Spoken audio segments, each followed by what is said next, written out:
Welcome back to the Toffee Blues, your source for all things Everton. I'm Connor Williams, and we're back with another one of our 24/7 news report videos.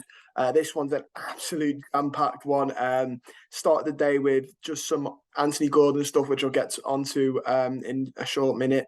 And then, boom, everything's just exploded. So this is quite a jam-packed one.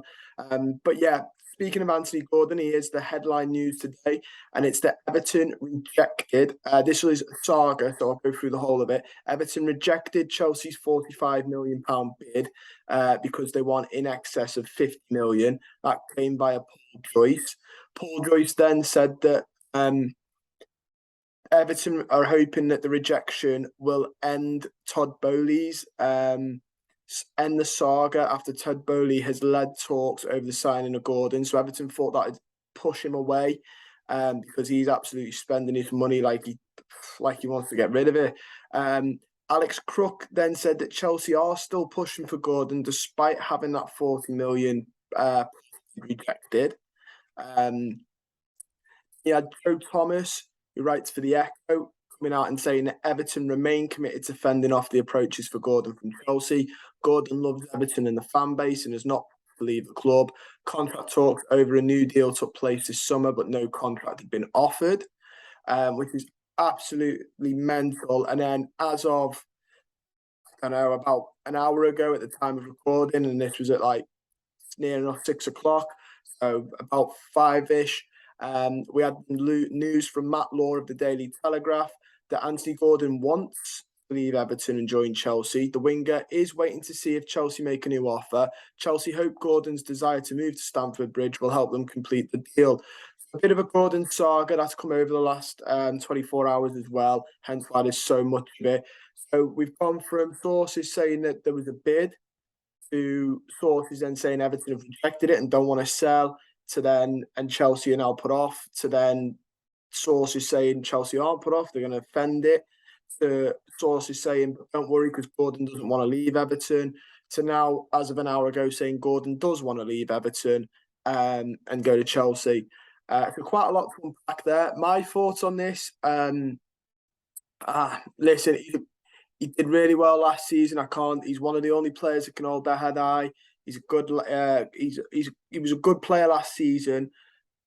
He is with his flaws though, and I know there are a lot of people who applaud him, and I'm not doing that thing where because he might want out, I'm going, oh, he's rubbish anyway. I'm not doing the didn't fancy her anyway thing. I'm being just honest as I am with Calvert-Lewin. Whether he stays or goes, I know he has his weaker areas of his game, as does every player.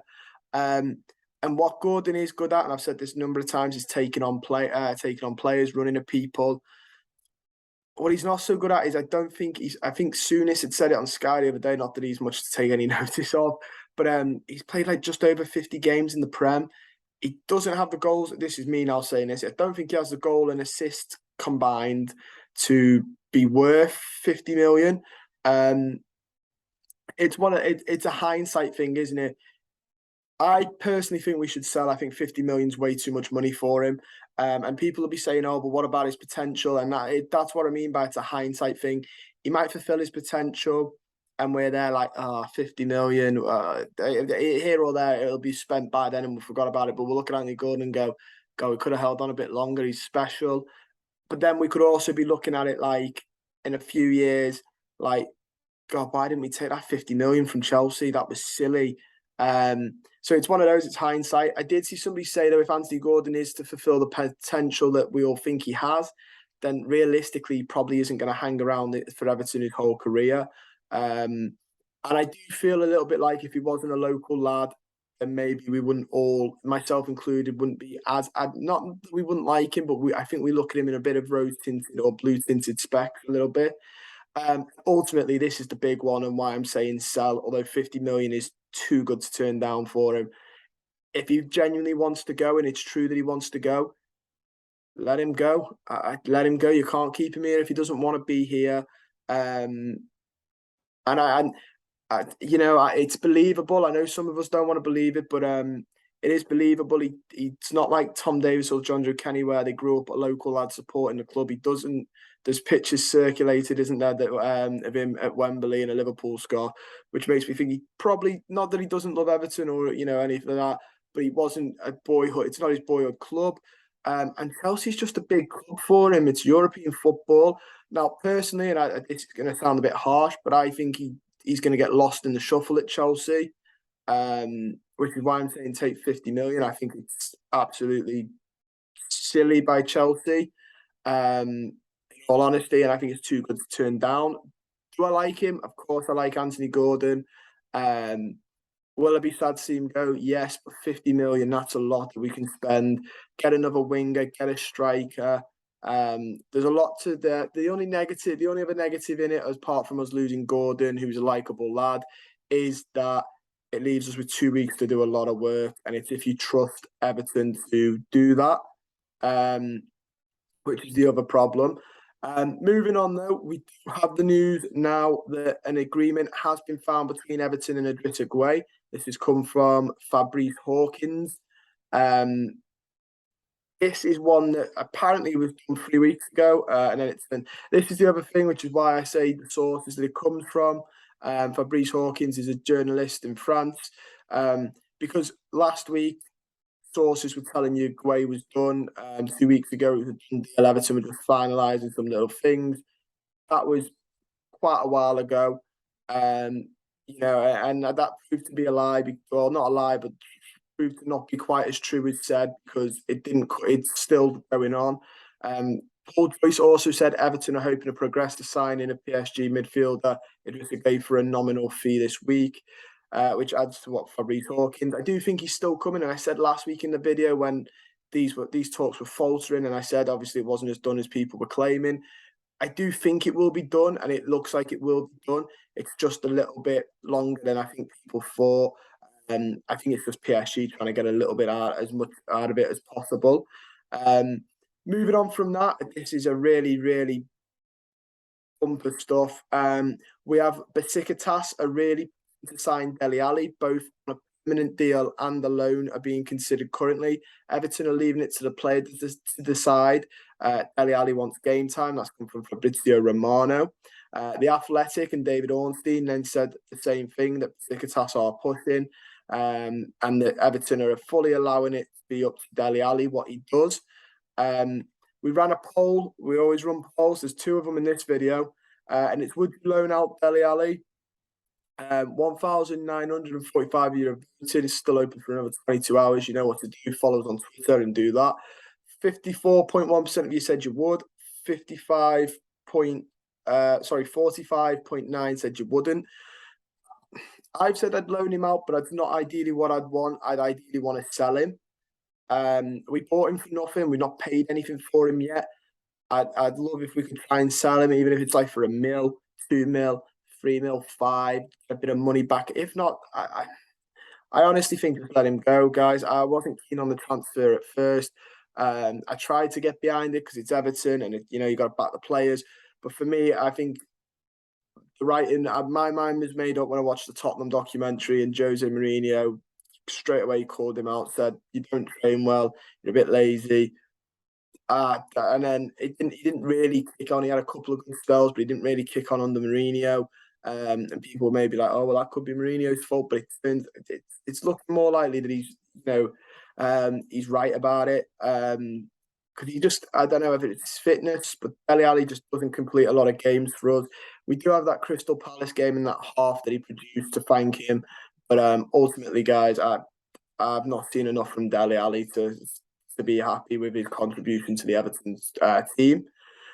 Moving on from that, we have more striker news. There could be a late twist in the Neil Maupay move to Nottingham Forest, with both Everton and Fulham pushing for the French forward. Again, that came from Alex Crook, leaving us to ask Neil Maupay at Everton, yes or no on Twitter. Like I've said for the last one, you know what to do.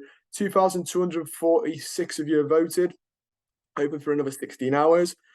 56.1% of you said you'd take Neil Maupay.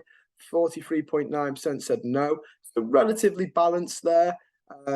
Moving on from just quickly on the Maupay, there was also one from the Athletic saying that he has held talks with Frank Lampard over a move to Everton. It's a three-way battle between us, Forest, and Fulham. I said the other day, didn't I, that Brighton always gets said if they had a good striker, they wouldn't be where they are, which is a bit, makes me wonder about him because that's his main striker. but he is good. He's good at a last-minute goal. Realistically, I don't think he'd cost us too much, and we just need strikers, don't we? We need strikers, and I'm convinced that the reason, not that we, could probably go out and get these type of players, but the reason we're looking for the likes of him and Batshuayi is because the club still valued Dominic Calvert-Lewin as the main striker for Everton. I think once he's fully fit, he'll be the main man again. So they just need somebody to come in, fill the gap. That's a bit better than Rondon, and this is where he falls into it, which is understandable. We also have news that Fabrizio Romano said via Give Me Sport that Shea Adams, it looks like his most likely destination's Everton. They're really interested.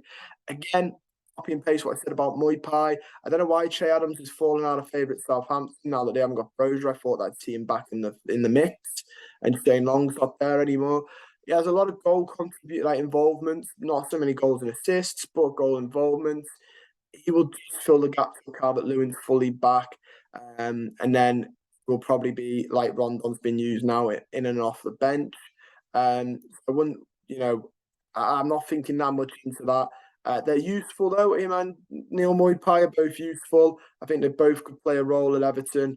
So it's worth keeping an eye on that. I wouldn't be gutted with either of them. I mean, looking at it, it's slim pickings anyway, because if you don't have him, it's Garassi or Batshuayi. So yeah, it's a little bit of a tough one there on that. And you've got to find somebody who's going to want to come and play second fiddle. Like we said, Dele Alli looks like he might be going to Turkey because he might want game time. And we can't. There's a good chance that this is the sort of problem. You've got to have someone who's willing to come to us, which coincidentally leads me on to our last story, which is Everton are among the clubs that Moussa Dembele from Lyon has rejected, according to reports in France. The 26-year-old is in the final year of his contract and is weighing up his contract extension. With a future uncertain, it's no surprise he's been linked with a move away. In England, West Ham, Nottingham Forest, Fulham, Wolves, and now Everton have all inquired but have been turned away. That's according to Foot Mercato, who say Dembele's plan is to remain at Lyon for this season as he considers his future. So he's just going to run his contract down and decide at the end. I didn't think he'd come to us. I mean, at 26, he's good age, isn't he? He should ideally be in his prime, but if he doesn't want to come, he doesn't want to come. Or if he's probably going to wait it out till January when people can start offering him contracts, and then he's going to get a bidding war for the best wage that's offered to him, I think, realistically, which is probably the smarter thing if you're him to do. You can't knock him for that. It's an individual. It's what I would do if I was a footballer. I'd wait and see who puts the most money. Which is realistically, it's a bit annoying for Lyon because he could end up going on a Bosman, which Lyon probably don't want, but it's a bit of case sera. Guys, all we've got time for. Don't forget to like the video, subscribe to the channel, and comment down below your thoughts on anything. It's been absolutely jam-packed. Give me your thoughts on Anthony Gordon. Like I said, really like the lad. Really do like him, but 50 million just seems like too much money, too good to let go. And he does have that where he could either be really something or he'll never be worth 50 million, like near that again. I do think if he goes to Chelsea, he'll end up a bit like Barkley, where he's lost in the shuffle. But if he wants to go, he wants to go. 50 million is a lot of money in this market for a lad who's only played about 50-odd Premier League games. Let me know your thoughts on Idrissa Gueye. Are you happy to see him return? It looks like it's defo nailed on going to happen. It's just longer than everyone thought it'd be. Let me know your thoughts on Dembele turning us down. Is that one that's really gutting for you? Moipai, Shea Adams, let me know your thoughts on that. And Dele Alli, let me know your thoughts on that one. Do we go get a replacement? I personally don't see how Dele Alli fits into the formation Frank Lampard's playing, which makes me even more think, why do we buy him? Because he's a 10, and I don't think he's anything other than a 10. And the modern game seems to be a lot of 3-5 at the backs, and you don't get as many 10s anymore. The 4-2-3-1 seems to have slowly died out a little bit. I think in the Premier League, I think Brentford might still use it on occasion, and I know West Ham use it with Moyes. But the number 10 role has sort of fizzled out a little bit. So, yeah, let me know your thoughts on that. I don't think he fits Frank's sort of thing anyway. So if we got rid of him, I'd go for a creative centre mid more than what Dele Alli is, which is a number 10. But let me know all that down below, and I'll see you guys very, very soon.